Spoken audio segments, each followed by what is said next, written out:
Alright, let's talk about ignition.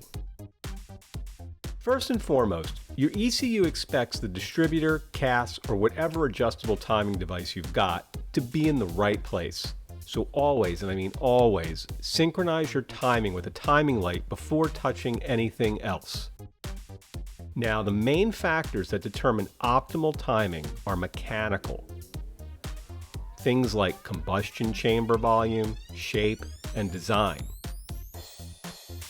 The sweet spot is often called MBT, or mean best timing, and most naturally aspirated engines end up somewhere between 24 and 36 degrees of advance at wide open throttle, so right around the RPM where peak horsepower happens. But here's the catch. You can't always run MBT because knock usually shows up first, and knock will destroy even the strongest engine if you ignore it. Compression ratio plays a big role here.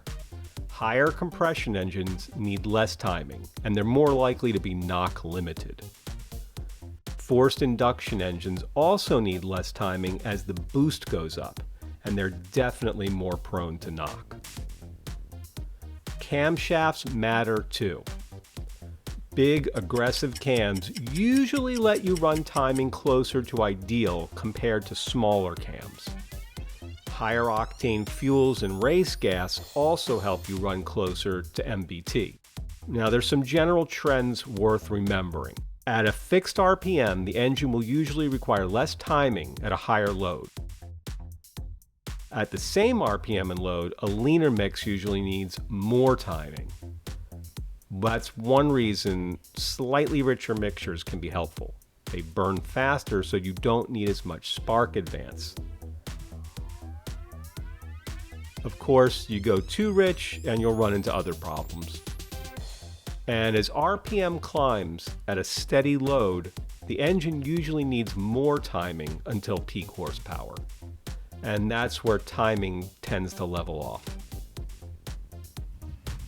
At idle, spark control is critical. Too much advance and you'll get hunting or surging. Too little and the engine may stall or idle rough. The tricky part to this is that spark control near idle can be very manufacturer specific or even ECM specific.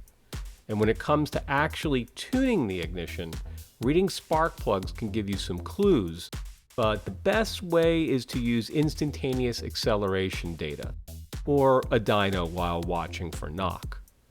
The track speed of a quarter-mile run will tell you about power output, but it won't tell you about specific RPMs, just the overall performance. And again, your butt dyno is totally inaccurate. Alright, that's it for ignition basics. Stay tuned for more.